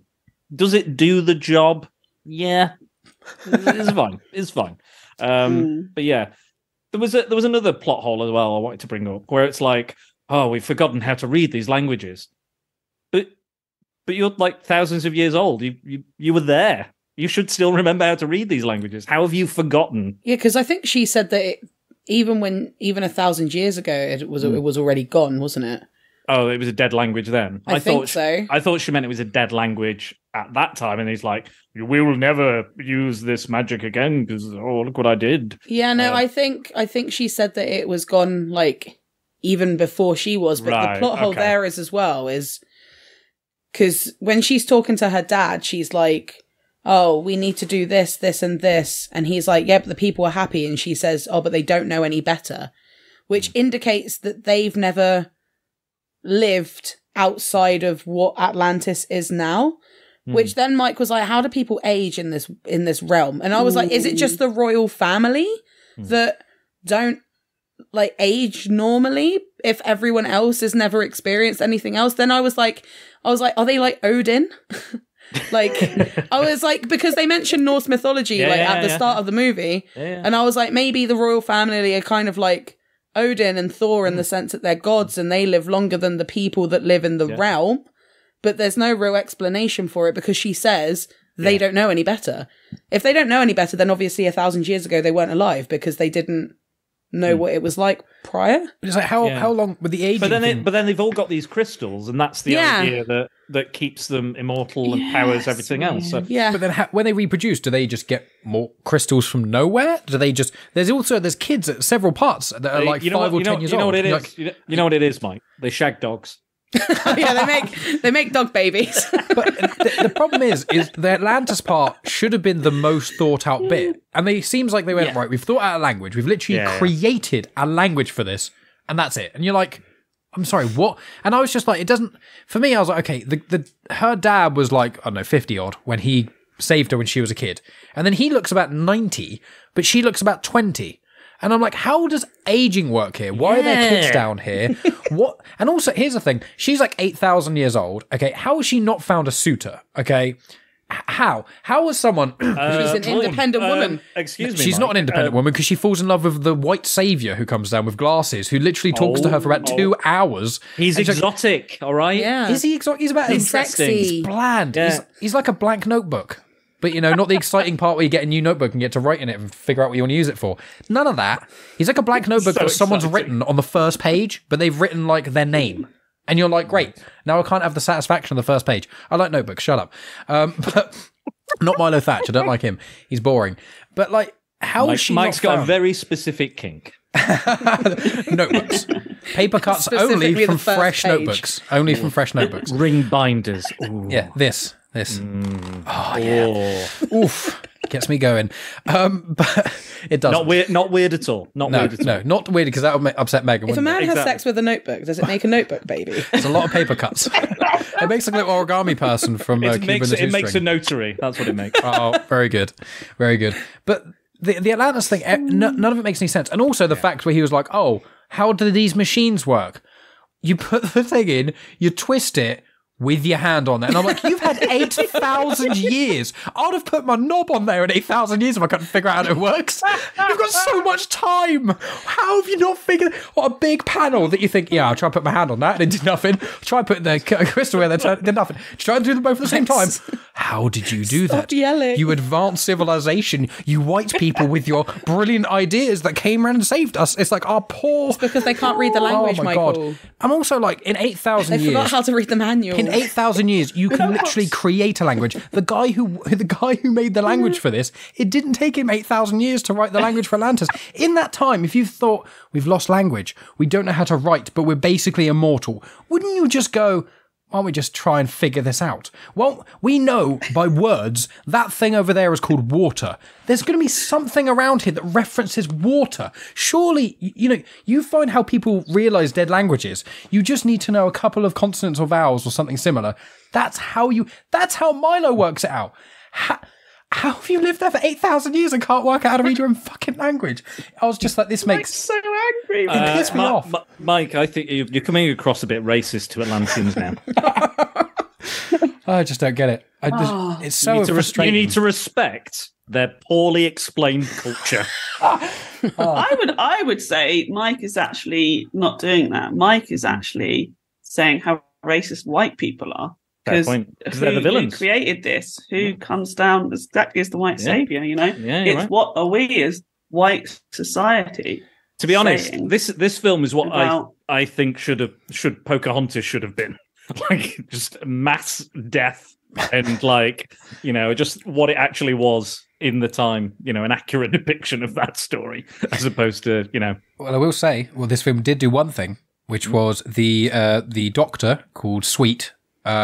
Which I found quite ironic when Kida was talking to Milo and then was getting confused about Sweet he's kindly and all this stuff. And I'm like, okay. Yeah, that joke went on for a while. Well, it not only went on forever and made her sound like an idiot, but also almost every single language that isn't English, every name has a meaning. In fact, Michael is Hebrew for he who is like the Lord. So the fact that she couldn't comprehend that names of adjectives, like, what's the word? Well, you're a languages teacher and I'm putting you on the spot. There's a term for a word that has multiple meanings. It's one word, but it has several meanings. A word that has several meanings? Yeah, you get a word it means more, like, I can't think of any. Here. Yeah, things like that. Don't worry, I tried. I'm sorry. I put you on the spot. But like the fact that she can't comprehend that, when if you think about, like, I know, for example, a lot of Eastern cultures. Teacher Google's coming out. A lot of Eastern cultures, Get a lovely PowerPoint words, next time. There's like a number. There's like a number, a word, and a name all have like a connectivity to them. Yeah. So I'm like, this ancient culture who seemingly can't read or write. How have you been functioning for 8,000 years in a society that can't write? Like, with all this crazy technology around you, like, what have they been doing? What, like, you look around and they're like, so you've got all this technology you seemingly can't figure out or use. You can't read or write. There's not billions of you, so you're clearly not shagging. What the hell have you been doing for 8,000 years? She should have had a suitor. She should have had a suitor in 8,000 years. I mean, let's be honest. Mike's angry again. I don't think we should move on to Treasure Planet. I just want to have Mike. I'm interested. I'm interested in what Treasure Planet. I liked Atlantis more than Treasure Planet, which is why I'm so passionate about it. Yeah, by quite a lot. I found Treasure Planet. I agree. Weak. I'm with Mike on that one. I thought Treasure Planet was visually stunning, but I thought the rest of it was pretty tat. So are you talking about words that are spelt the same? Because here, and here, for example, or you, and you, there, and there, they're classed as homonyms because they don't have the same spelling. But there are things called polysemous. Yeah. Polysemous. That are words or phrases that have several meanings, and you can use that word as polysemous. But then you can also just call them a multiple meaning word. That's the Americans who've discovered that. They're like, we need polysemous, we don't need that. We don't need multiple to come meanings. With a fancy word. We'll just use ladybug. Ladybird, but that's not a bird, that's a bug. Let's call it a ladybug. All right, I suppose it does make more sense. The English word with the most definitions is set. The verb set has 430 senses. Let's not go into that. Jesus. But I was just thinking of, like, inflammable. Inflammable both means highly flammable and not flammable, which is very confusing and things. But, sorry, I've been ranting about Atlantis and stuff. Atlantis! But Atlantis was the film that went up against Shrek. Yeah, I did a real rant. I'm actually, in my real life outside of podcasting. In my real life outside of podcasting, I actually rant quite a lot. It's rant. Whatever. Rant. Polysemous. Shakespeare. I'm in a polysemous relationship. But this film actually, one of the reasons I think this failed, it didn't fail at the box office, so it cost 120 million to make. So each film cost more than the last of these ones. 120 million to make, and it made 186 million. So it didn't do too badly. it's only in Disney where they think, oh, we only made 60 million on this film. Oh, bleeding hearts. But this went up against Shrek, and for some reason in what I read, it went up against Tomb Raider was cited as competing with this. And I'm like, Lara Croft wearing skin-tight outfits in water a lot. To be fair, when I saw that film, I went upstairs, I put a belt around myself, and I was clothed. That makes it sound like I was naked. Not your neck, right? Or your arm to inject heroin. I put a belt. I'm killing myself. It's that bad. I put a belt around myself. I didn't have any toy guns, so I got 2 Barbies and bent them so that they were at a 90-degree angle, put them in my belt, and then I don't even think it was a belt. I think it was a piece of string, and then came downstairs and rolled around on the floor pretending to be Lara Croft with my Barbies. Were you homeless as a child? Is that about your history? I don't know. You were on the streets. Jesus Christ. Using Barbies as guns. Yeah. I was using my imagination. Oh my lord. Didn't get that image, but yeah, so apparently Atlantis failed because of Shrek went against it and Lara Croft Tomb Raider. Did you see that at the cinema then? Lara Croft? Megan, that was a 15. Megan, when is your reboot of Tomb Raider? If Mike gets someone who pays £100 a month on Patreon, I'll recreate the movie. Oh my god, please. With 2 Barbies as your weapon. Yeah. I think we can club together and sort that out. Oh man. But is there anything else about Atlantis? Because we've gone in quite a lot of reasons as to why it probably failed and things. Is there anything else you guys want to mention before we get on to the final film? Nope. No. Okay. Ria's I want to go to bed. I'm flagging. My COVID chest is sore. I'm sorry. I know you're ill as well. So on the last one, Treasure Planet. So Treasure Planet came out 2002. This has 7.2 on IMDb. So the ratings is Emperor's New Groove, then Treasure Planet, then Atlantis, according to IMDb. But then Treasure Planet was based on Treasure Island. A couple of fun facts here for you. So Treasure Planet, it cost 140 million to make, but it only made 110. So it lost 30 million. A couple of reasons that might be for this. First of all, this is the 3rd Disney adaptation of Treasure Island. There was Treasure Island from the 50s, and then there's the Muppets Treasure Island. Everyone remembers of Tim Curry. With the song about cabin fever. Yep. And then, which it's quite weird they decided to make this film, considering Muppets Treasure Island, that was what? 90s? Early 90s. Yeah, so it's not that 3-4, I think. You should not make a remake of a film that Muppets have made for 30 years. Disney just needs to start remaking their own films of Muppets. Imagine Moana and Muppets. Sorry. This is also there's already a Moana remake. I know, and they should make that. They should make it with the Muppets. Any live action remake, Disney should scrap and just do it with the Muppets. It would be so much better. Everything's better with the Muppets, except porn. So. This is also, interestingly enough, the 3rd Treasure Island set in space. Or space themed. So there's a Bulgarian film called Treasure Island in Space. And then there's also... such an original title. I know. And there's also a mini-series as well called Treasure Island in Outer Space. But it's quite odd that there's 3 Treasure Planet films, basically. So it's quite interesting. So this is the 3rd Disney Treasure Island thing and the 3rd Treasure Island part in space. But this one was directed by Ron Clements and John Musker, who made Aladdin, Hercules, and Moana. They wrote and directed it. And this film also was the biggest box office flop for an animated film. And interestingly enough, an interesting part about the animation, I'm going to keep saying interesting because I clearly have no other words in my vocabulary. It was mixing 2D. You need and some 3D. more polysemous words, Mike. Thank you, sir. But what's interesting is that it was 2D traditional hand-drawn animation. And then set atop 3D computer animated things.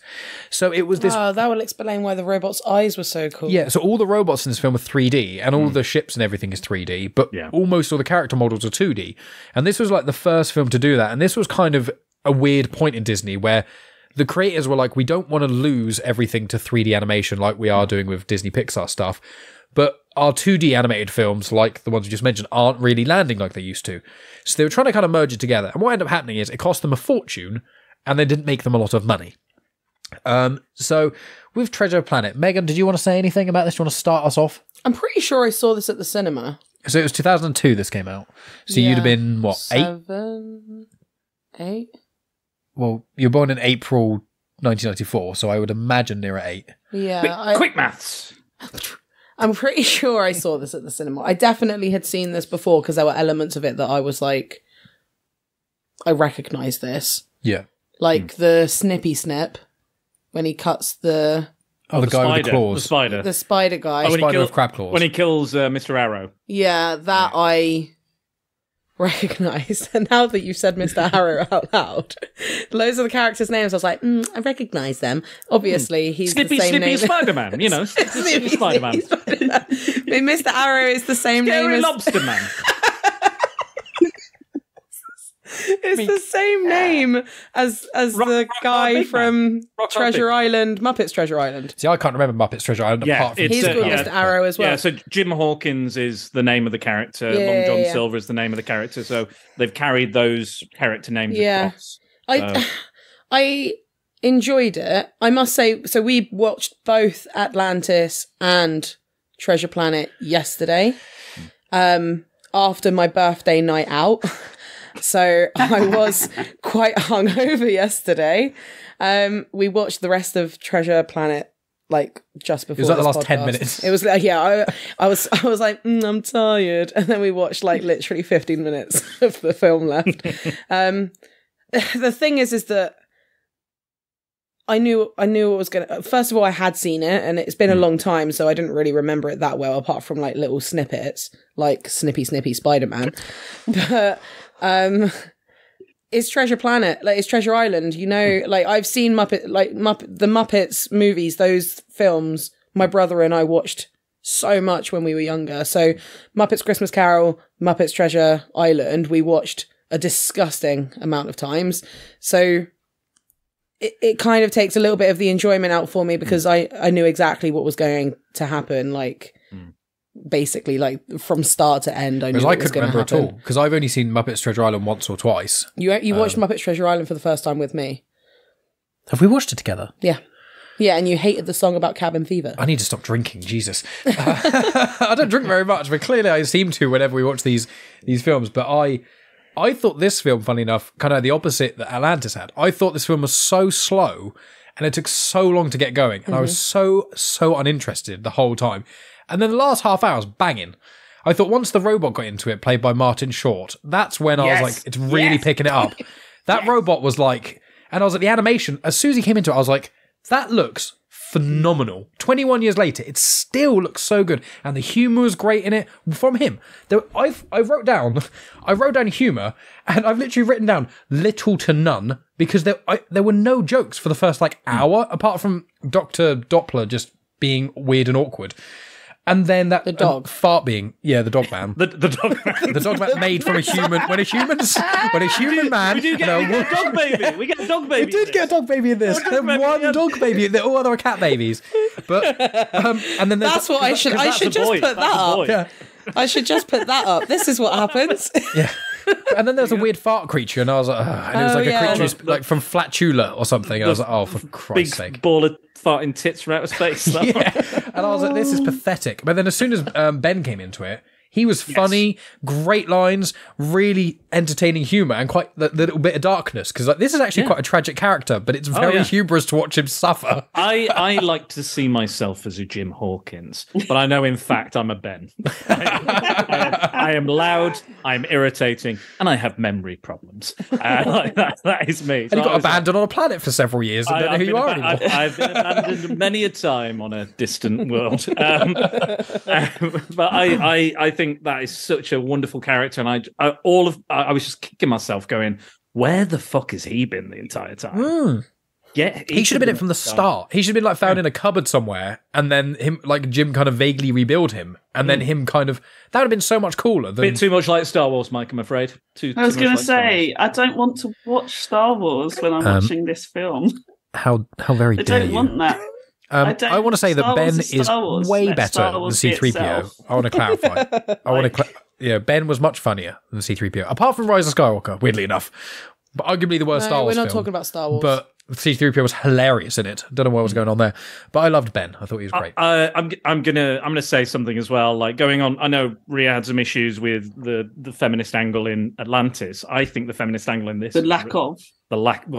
Yeah. But why does the mum stay at home? There's no reason for her to stay at home. Why can't she go on the adventure? Yeah, her in's bound. Well, I can down. tell you why. And I don't have a problem with this because I think in our storytelling, especially in animation, especially with Disney, we lack stories about men, young men, without father figures. I think if you've watched a TV show like Fringe, which is very different to this, but one of the main storylines is about male love and father-son love and non-romantic love.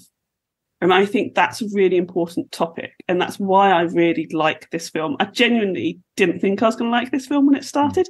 I don't mind it being slow at the beginning. I'm actually all right with that. I was like, oh, it's weird that it's a bit slow. I thought it'd be like adventure straight away. I also don't like his weird, like, wind sailing through space or whatever. That annoyed me. I hate that ponytail. But nice ponytail makes me feel sick. It makes me feel actually sick. It's disgusting. Do you remember that Armstrong and Miller I've never sketch? wanted to like go with a rubber and like rub something out before on an actual screen. But it shows how he's grown up because he loses his ponytail at the end. Thank Christ. Don't try and make this good, Megan. It's part of his character arc, Dan. It's so gross.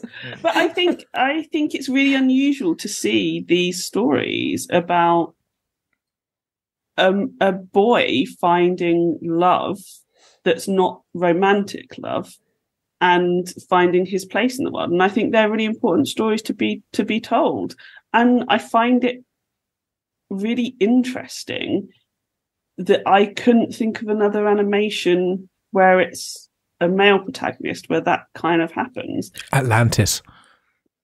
But it doesn't. He falls in that's love. not the same. He falls in love. No, but I meant as in this is like apart from that ending bit. I just meant it was quite non-romantic. No, but I just the first half of what you were saying was like is a male protagonist who doesn't have a father figure, but then he's trying to live up to the expectations of his grandfather. But it's and not then for me, a about really emotional scene was when he was saying, someone said to him, like, you've made your grandfather proud or something. And I was like, because I obviously have father issues as well. They're kind of living up to the legacy of... He did have a father figure just because he wasn't there. In this film, his dad abandoned him. Oh, yeah. It's a coming-of-age story. Yeah, I know they are different. I said that in a jokey way, Rhea. I didn't mean to take away from your point completely. I just thought most of what you said there was applicable to Atlantis. I am closing down this call now. I am outraged that you have an opinion.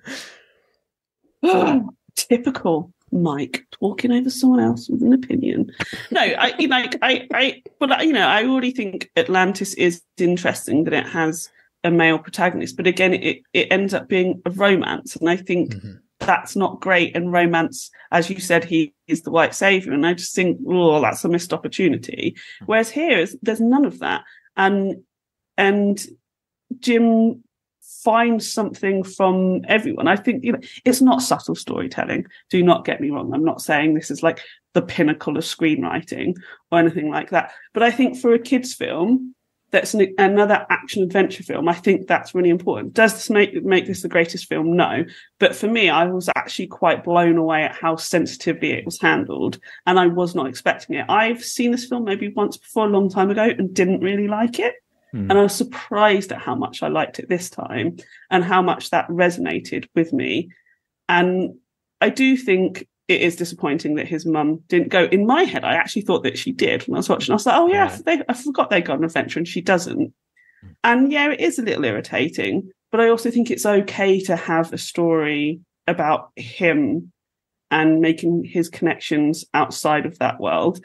Like, it's frustrating that he like comes back and he's been on all of these adventures, and she's like, oh yeah, my inn got blown up and I've just sort of been hanging out. Like, I've got more bags under my eyes. Yeah, thanks. Yeah. The age lines. Yeah, quick, put some more bags under, quick. But I also think at the beginning, and again, I think this is another flaw that, but at the beginning, I think we get a real sense of her and who she is, and that's fantastic. I don't like it when he's then a teenager and she's just a nagging mum. I think that's the problematic bit for me. That she doesn't go on the adventure. It's It's that she seems to have gone from quite a well-rounded beginning female character at the beginning to suddenly just being like, oh, she's just a mum with a teenage boy who's nagging him, and is so exhausted by it all. And it's kind of like, come on, you're trying something here. You could have worked a little bit harder on that. There's that line. No, I was gonna agree with you. That line where she's like, "Oh, I just wish he was a baby again and he was bringing pets home and stuff." And it's like, well, he's not. You had a child. They fucking exactly. Get to grips with what he's doing now and who he is now and who he's going to become. Don't fucking worry about him when he was a baby. You've done that. It's past. It's gone. Don't worry about it. Be present. Be with him now. And she's like, he's troubling and he's a teenager. It's like, yeah, everyone's a fucking arsehole when they're a teenager. He's not even that bad as a teenager, really. I was going to say, he doesn't really get into that much trouble. He seems all right. I'd be like, you seem pretty capable. The dog man refers to him as a felon. Yeah, he does. Because he's like, is it the equivalent of like skateboarding in like an abandoned warehouse and then getting arrested for it? It's like, oh, these criminals. It's like, This is another thing I have a problem with the film. Okay, like Jim is supposed to be, he's made out like this bad boy. He's a real bad boy. He's doing all this stuff. And then we get Long John Silver. I think the Long John Silver in this, I think the voice is great. The design is good. I think everything about him is very interesting. And the relationship he has with Jim, great. You know, this fatherly thing.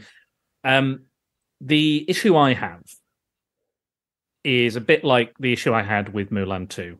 Don't want to remind you of that horrible film, but Mushu got exactly what he wanted in the end. And we all agreed with he shouldn't have, because he was a fucking knobhead. So Long John Silver throughout this film, not only does he cause or inadvertently cause the death, his crew causes the death of Mr. Arrow. He falls into a fucking black hole, which is a fucking dark ending for any Disney film. So sad. I love Mr. Arrow. I was like, he was great. A character. And he's a rock man. It's like, cool. He's probably not going to die. Do you know what I mean? Like, exactly. So he's just floating around in space. In a black hole forever. That's a really tragic end, and that carries on. Like, that stays with you because that's the first major death or any death in the film, I think. And then Jim finds out. Long John Silver goes to kill him.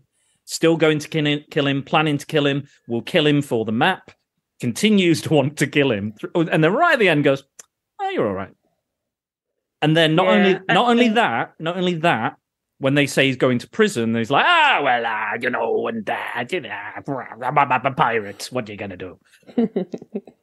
That Jim lets him get away. He shouldn't have let him go. He needs to be held responsible for all the shit he's caused, all the injuries and the damage and the deaths.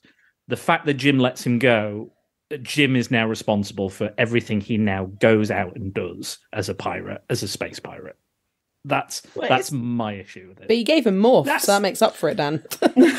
No, it doesn't. I mean, I'm very much enjoying your very serious take on that, Dan. I very much enjoy that. You know, that's my bag.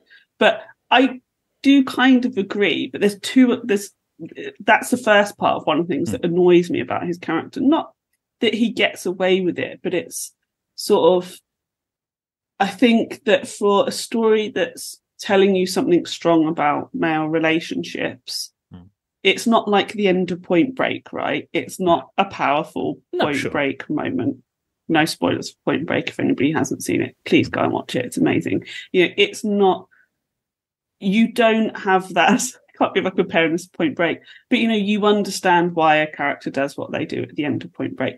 I don't get that in this film. I'm a bit like, I don't really think he's made up for any of the terrible things that he's done. No. But before that, there's so many twists in what his character's doing, and I cannot stand that. It's like every season of Lost condensed into one character for 45 minutes. I'm like, why does he keep on changing? Like, why is it? We don't need this many twists for this one character about whether he's going to kill Jim or not. And I'm just like, just fucking do it once. And then we get it. We get your character. You're hitting it home too hard. I think that's the difficult thing with it coming from a book, though, isn't it? Because there's so many iterations of Treasure Island that is the book. Like, that's the same thing in Muppets Treasure Island, isn't it? I can't really remember.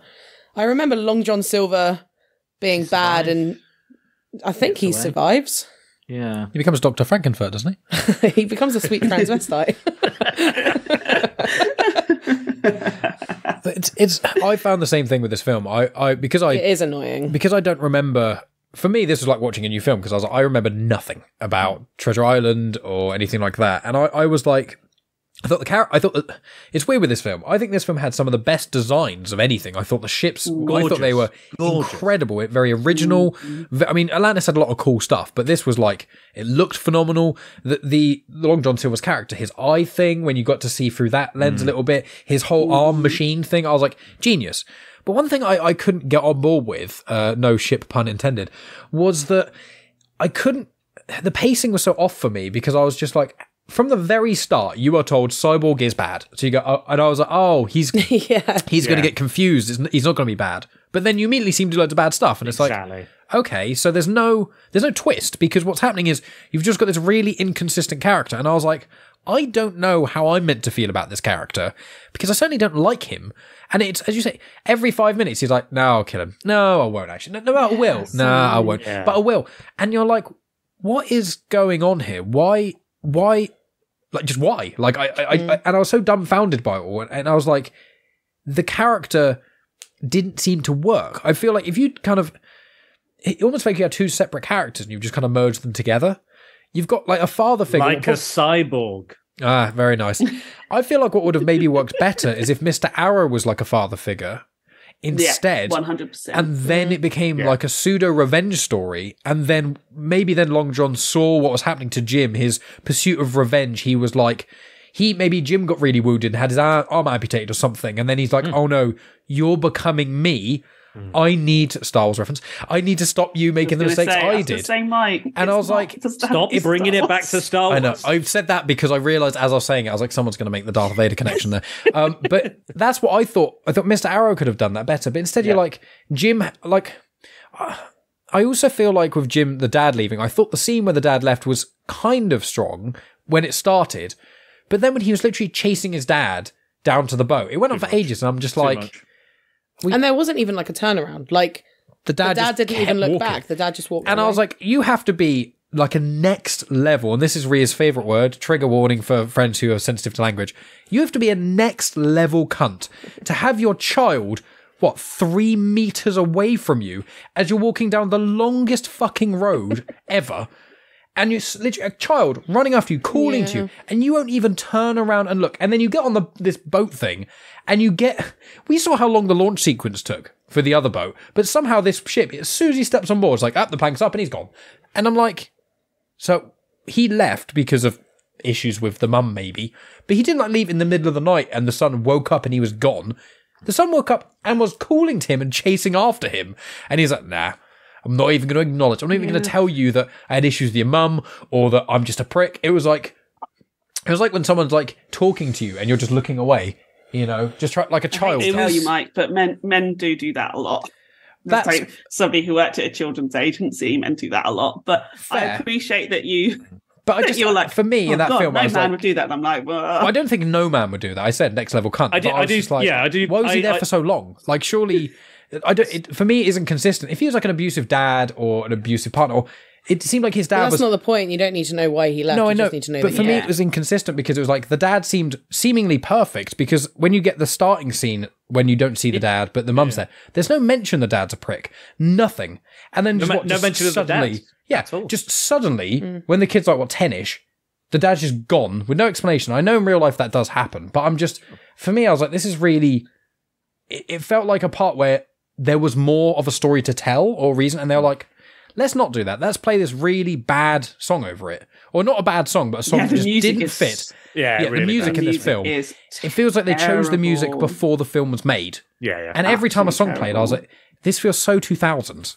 None of it fits. It is. If it's not Goo Goo Dolls... This is very 2000. If it's not Goo Goo Dolls, it's very much in that vein. Like, here's something personal about me. I did see my dad walk out the door. Like when it's all right, it's okay. He's still around. He wasn't gone. But I do remember that sticks with me. One of my earliest memories. And it wasn't great. I don't remember it fully, but I felt that they were hammering it home a little too hard in this. There was too many scenes of, oh, Dad's going on the ship again. This time I'm going to run after him. And I'm like, you only needed one or two of those at max, but I felt like there was way too many. And they were like, isn't it sad when your dad is gone? Or whatever that song was. The lyrics were not good, are they? And like, it's something I should be like, oh my God, you've got me in my heartstrings. And I'm like, nah, don't buy it. You're hammering it home too hard for me. And he's like, oh, I'm not good enough, and I'll never, be this, and and all the and the fact that this, I like Rhea is a big fan of the found family stuff, and I think Long John is some kind of found family for him in a sense. And he teaches him, like, he's never been taught how to do all these things. And there's stuff that could potentially pull at my heartstrings for those kind of things. But again, it just doesn't, because I don't know, either they're just laying it on too thick or something. There's just something that doesn't quite work. I do agree with Mike. I think visually, what they were trying in Atlantis, they succeeded in this film. Yeah. The blending of the CGI and the hand-drawn animation. I think it's gorgeous. The big galleons and I do not understand why they just have normal ropes. That I don't understand. Of all the technology they have, and they've just got these normal, like, flimsy ropes. Not even metal. Yeah, exactly. Of course, the Snippy Man. We can't have Snippy Man storytelling, because there are so many things like that now. I'm like, really? Would you? Yeah, you can have proper ropes. Was that what you'd have? But I do think you're right. I think it has the same problem as Atlantis, even I prefer it, in terms of the story beats just don't quite get there. Nothing is seen through fully. It's kind of like we've got an idea, we're going to sort of get there, but then we've got to get to this point, and then we've got to get to that point. And I think this suffers from it because it is based on Treasure Island. It knows the points it needs to get to, and it's focusing on those instead of the in-between spaces. Whereas Atlantis is messy because it doesn't have, it's got no structure to fit into. So it's just messy all over. This is messy in between. So, we've got to get here and we've got to get there. And it's like, you're like 100% right. When we get to Ben, like, the whole story just opens up and becomes something completely different.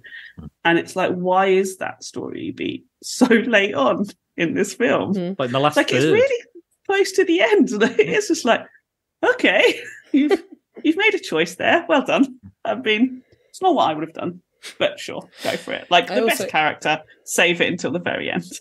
I also looked it up, and Long John Silver does get away in Treasure Island. Okay. That makes sense then. Yeah, but I feel a better ending would have been him in jail, because I don't think in the previous Treasure Islands that I've seen, like Long John does have a relationship, but they're never like buddy. There's still like kind of, there's a tension, there's something there, and with this, because they are so buddy, and he has done all these awful things, I think maybe him being in jail and Jim coming to visit him in his whatever the Navy, Space Navy, or whatever the fuck it's called. He comes in that uniform. Like, wouldn't that be nice? Because he's going, I could see the sun's glide off your sails, or whatever he says. I want to be there. Morph, I thought he was going to go into prison, then Morph was going to get him freed. I was like, surely that's such an obvious. I thought that was kind of the whole point of the film. My other thing with that, right, is that he was like, oh no, I can't go to jail. What would Morphy do? And then he's like, have Morph. And then he fucks off. But you've just been banging on about how Morphy can't go to jail. You need to be together. And then he's like, fuck off, Morph. Go hang out with Jimbo. Yeah, but I was like, well, that would have made much more sense of just. And the last scene is almost, it was like Venom 2 is always like, Jim goes to see Long John at the prison, and then Morph is with him, and Morph stays behind and then gets him out. And then the last scene is him running off in the distance with Morph. I thought that would have made so much more sense. Sorry, Willa's licking the lock of... It's not even locked. It's just close. She's licking... What you may be able to hear is... she does this thing when she's in her crate, when she wants to come out and we're not giving enough attention. She just licks the, handle of the... Because she knows if we... if she's, making a lot of noise, come on, you need to be quiet. Yeah. So she knows that if she makes loads of noise, she won't get out. So she just licks... So sorry, that's what you may have been able to hear. Apologies. Also, even if you haven't seen Treasure Island, just going to the crew... They're fucking baddies. Look at them. Look at them all. Who the dog man? The captain goes straight away. I don't like the crew you hired. I cannot believe you hired these people. It's like, look at them. One of them is a farting ball of tits from outer space, literally. Then you've got the crab man. You can't even pretend to be nice. When he's being nice, that one time he's like, Mr. Arrow's gone. It's like, you are like the worst actor ever. Arrow's gone. I know. I was like, you're so I also want to say, suspicious. they blame Jim, right? Here's a little plot hole as well, which made no sense. Mr. Arrow's rope wasn't tied. Yeah, it wasn't fastened properly. It's like, didn't, and Jim is like, but I thought I did. What could have happened? And then it's like subtly hinting it was his fault. And you're like, but Long John literally had his thing tightened, and those billions of meteorite bits that were flying off cut his rope. Why didn't you think, maybe during that giant meteor storm, or when we're in a supernova when there's this thin, clearly flammable rope, maybe something hit it, and that's why he fell, rather than... To be fair, the Jim didn't. captain was like, he was a good man, but he knew the risks. Although she's like, you're my best mate. See you later. Bye. I feel like her character is really weird as well. We'll start to wrap up, or because I haven't got my... And then she's like, I'm going to go doggy style with... At the start of the film, she's like this really uptight person who likes speaking in big words to make herself sound really smart. And then halfway through the film, they just drop it. And then she stops talking like that randomly. And then she has no personality for the last half of the movie because she's just swooning over this dog person. I think you'll find her personality is, we must stay together.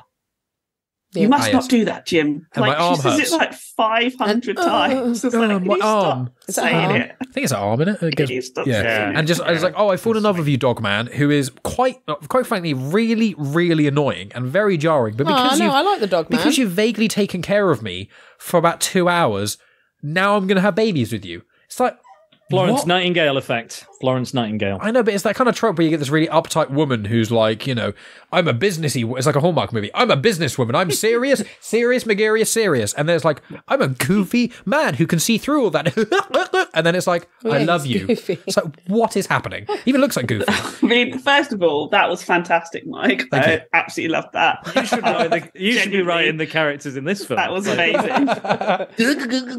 So happy with that. Yeah. And second of all, I know you brought up Hallmark movies to make me happy, so I really appreciate that as well. Yeah, all good. But is there anything else? So these are 3 underrated Disney films. I think The Emperor's New Groove is underrated, even though it shouldn't be. I think it should be one of the top tier ones. I think Atlantis should be kind of mid. I think it probably should. More people should see it, I think, for certain reasons. But I feel like, sorry, it's Willow being a pain again. She's trying to dig her way out of the crate because she needs a wee. Atlantis, I was like, the first half, I feel like Atlantis could actually do with a remake. I feel like if they did it right, a live action one, with someone who's culturally sensitive, it could actually work. But then again, we have Avatar, so, who needs that? And then Treasure Planet, I'm like, meh. It's a remake, the third Disney remake of a really old book that everyone apart from me clearly knew the story of. So it was like, meh. I also read Treasure Island at school. I did not. Didn't. No, I didn't read Treasure Island. Did we? I can't remember. I don't know, Dan. I didn't go to school with you. No. I wasn't there. I'm very I'm old. sorry. I'm very old and I don't remember. But is there anything else about any of these films or any sort of final mentions that we want to say before we wrap this up? Just that I wish I could crack my toes like the guy. I like the guy from Atlantis. So disgusting. That was disgusting. Now that Megan is weird. Yeah, that is pretty weird, Megan. Gross. That is weird. So I will say, at some point in the future, I don't think my next pick is going to be underrated animated movies again, but it might be. Who knows by the time we get there? But I know there's like Brother Bear that I've not seen that's meant to be great. I think Rhea quite likes that. There's Home on the Range that I've not seen. But then there's a couple of animated ones like Meet the Robinsons and Chicken Little that I've not seen. Yeah, I've not seen those. Yeah, so maybe for the future. But next time we do this, which I think we're recording in about a month, so hopefully we won't leave it to the last minute this time. We had to put some time in the calendar because otherwise we won't. We're coming into the 5th month of the year. This is our first one. Yeah, so we're gonna have to really pick up the pace, especially if we're gonna do another Christmas one. Jesus, but Rhea, it's your pick for next month. Well, it'll probably be out in a couple of months, but it's your pick for Disney Discussions number 7. So if you want to tell us what the theme is, and if you're revealing the movies here as well, you can. But Rhea, the floor is yours. Well, we do have to decide the movies between us, the films between us. Well, no, that's enough. Because the theme is cartoon crushes. Oh, yeah. I immediately have thought of 2 straight away. Cartoon crushes. Lola Bunny from Space Jam and Jessica Rabbit. Straight away. Easy peasy. Dogman from Treasure Planet. Dogman, let's watch. Let's watch it again. Well, it can't be something we've already watched. It can't be Beast. Okay. It can't have Beast. Oh, good. Yeah, it has to be cartoon crushes. for Disney. Yeah, mine is Lola Bunny is mine from Space Jam. So are we watching? But... Are we watching the whole film that these characters are in, or are we just? Is it just kind of a free form thing? Up to you. Well, I think the point is us watch the whole discussion about our we've got to figure out who our crushes are, share that as a group, see if there's any crossover. I don't know if there's not a crush, I might have to choose the films, but then we will talk about. Oh, sorry, you go, Mike. I might have to choose a man crush because I don't think there's any women in Disney movies. The problem is most women in Disney movies are either old or children. So it's a bit. Dad's just thought of one. So it's. I can think of loads that Dan fancies. Oh yeah, because old women like Mother Gothel or young women. You know, there's not a lot of in between. I just thought of one, but it's not Disney. Yeah, mine, as I said, mine is from Space Jam, which isn't even Disney. Don't worry, I've got one. Okay, Dan's got one. That's fine. I mean, Who Framed Roger Rabbit is on Disney Plus. It's technically a Disney film. Technically, so it's wobbly ground, but it's technically. I'll have a think, but that'll be my plan B. I'm enjoying this already. I'm so pleased with myself. I was going to change it last minute to animated animals, but I think I'm going to stick with cartoon save crushes. that. Well, I mean, here's the thing, guys, and I'm not asking this of you. I'm telling you, we're going to be doing this for the rest of our lives. So the goal is to have watched every single Disney film ever. That's the point of Disney discussions. I mean, I think they're releasing more films a year than we're watching in the podcasts. There's another 3 animated ones. There's like Elemental and Strange Worlds and another one. It's like. Lord, but Disney run everything. That's not Star Wars content or Marvel content either, and they're 20th century. They're churning those fuckers out. Yeah. 20th Century Fox as well, Lord. Okay, well, so we'll wrap up and we'll say our usual plugs. I'll go first because I normally take the longest, so I'll just say at Genuine Chit-Chat on Instagram, Twitter, and on Facebook. Links to all the stuff we've spoken about are going to be in the description. And if you like hearing myself and Megan without Spider Dan and Rhea, then please consider supporting us on Patreon for only £1 a month. Dan does it, and he quite likes the content I release on there. So I do, but it's better when me and Rhea are here, I think. It is. But that's why it's a special event. It's why it's Disney Discussions an event, whereas you get me and Megan once a week at least. I do like it. It's worth every penny. Thank you so much. And only £1, guys. It's quite cheap for over 170 episodes of Afterthoughts. I pay more than £1 because I'm generous. Oh, love you. Megan, your usual plug? Instagram, Grits Gets Fit. I post whenever I fancy now. Boom. Easy peasy. Rhea. Well, actually, no, Rhea will go last because she can sign us off because she's starting the next one. Ooh. So, Spider Dan. Spider-Dan and thesecretballs.com. Something very unusual I'm doing at the moment. My boss at work, my big boss, is a musician, and he's really enjoyed the podcast since I told him about them at the Christmas party. And now he has sampled several guests, including Rhea, in a dance track that you will be able to. The pre-link for Spotify is up, and Rhea is on there going "woo" among other words. And yeah, it's really good. It's a banging track, but it's also funny. It takes a lot of elements from different podcasts, combines them. It's a form of storytelling in itself. It's going to come out on the 26th of May. There is on my Instagram, there is a Spotify link. So please go subscribe to it, click on it, save it. And then when it comes out, you get to hear it in all its glory. It's called A Teddy Bear's Picnic of Blood and Carnage. So it's going to be fucking weird, Megan. You're going to hate it. But he's a lovely guy. He's like, he's an older guy, but he's absolutely been so enthused and passionate. And the fact that my podcasts have inspired him to make music, he used to be in bands and all sorts of stuff. So the fact that I can do that, it makes me very happy. And it's also it's really good. It's really good. So please do that. The link is on my Instagram, and I'm going to put it on my website as well. So where you can find it, but that please do that before the release. It'll be in the show notes as well, friends. So make sure I've already pre-saved. So you're good. And check out Dan's Patreon because I'm a supporter of that as well, and it's great fun. Lots of good fun over there. Lots of cool stuff. You can pay me some money, sure. Yeah, do that. But yeah, so that's good. But yeah, closing off all those is the herald of the Femon Collective, She is the creator. And also, I want to say before, your fingernails, I love the colour. They're amazing. I forgot to mention. Thank you. Very much. If I had more time on my hands, at the weekend to cheer myself up in COVID times. It looks great. It's a really nice. I don't know if you know everyone. I don't know if I've mentioned it enough, but I've got COVID, so feel sorry for me. Thank you. I love my nails too. They're so sunshiny. You look like an Atlantean. I don't know why I said sunshiny. Oh no, I do, don't I? A white one.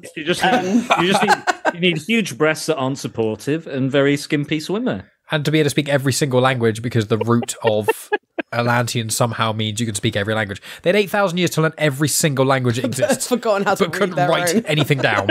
Even though, how would you learn French without being able to read and not speaking to anyone who's French? Sorry. Well, I mean... Sorry, I was meant to let Ria plug herself, which sounded very odd. Everyone learns how to speak their language before reading.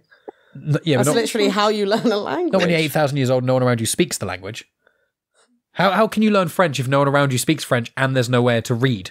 Because they're magic. Yes, the magic crystals that have got the knowledge. Anyway, let Ria talk. Sorry. Blah, blah, blah. Classic white man. So happy. Classic white man. Sorry, He's going to Fence. come and save us all. Yeah, he's I'm trying. He's Milo Thatching it all over the place. Yes, come and check out me and my 4 co-hosts, Alison, Ada, Tonya, and Jess, over at the Femon Collective at Femon on Instagram. We have an awesome time talking about pop culture from a feminist gaze or a female gaze, but we also talk about lots of other stuff as well. So we've got brilliant things. If you can hear that in the background, that is a noisy cricket. I thought it was a cricket. I was going to say. Is he looking for a wooden boy? Fuck off. Oh my god, if any of you fancy Pinocchio and make us watch it, I will murder you and stop doing this podcast. I did ask Dan if we Pinocchio's could do a three Pinocchios, which is the original, the remake, and then the Guilda Toro one. But no. Well, no, because there's another Pinocchio on top of that. There was a live action one that I used to watch when I was younger in Italy. It was really fucking creepy. Oh, is that Robert Benigni? He's an adult playing Pinocchio, yeah. Yeah, I don't know. You're all disgusting. We're not watching any Pinocchio. So we keep derailing Ria, and also our video seems to have lagged because my things are now on power saver mode because it's not plugged in. So. Right, let's wrap it up. So come and see us at the Femon Collective. Come and join on the conversations. Find us on all your podcast apps. We're amazing. We do such cool stuff. And final thing I want to say is congratulations to Mike and Megan. I meant to say at the top of the podcast, but on your engagement, it's such wonderful news. Obviously, all the listeners already know, and everybody join us in wishing them huge congratulations. And the video thing that we got from, I don't know if it was put together by Dave or whatever, but all of you were involved in. Yeah, that was really cute. Very heartwarming. It was delightful. I loved it. Yeah, very, very sweet. So thank you so much for that. And yeah, if people want to hear about the engagement and me ring shopping and all that stuff, it was originally only on Patreon, but I've released it to everyone else. So go listen to that. Typical. I've just listened to it on Patreon. Great. Why did you pay that money, Dan? No. Because of all the other amazing content. That's why. It's mostly just for Megan and her hot takes. Yeah, disliking lots of very popular films. Yeah. What do you think of this? What do you think of this classic film, Megan? 6.5 out of 10. Yeah, 6.5 seems to be the standard. Yeah, it was. But yeah, check out Femon Collective. It's incredible. So many amazing things over there. Check out Spider and the Secret Balls. So many amazing things over there as well. And thank you both for doing Disney discussions. Once again, it's always delightful. And then, we'll be recording next month. So it'll probably be in a month or two after this comes out for Disney discussions number 7. We'll see. The Crushes. We'll see. We shall see. But friends, thank you for listening as always. And we'll speak to you very soon.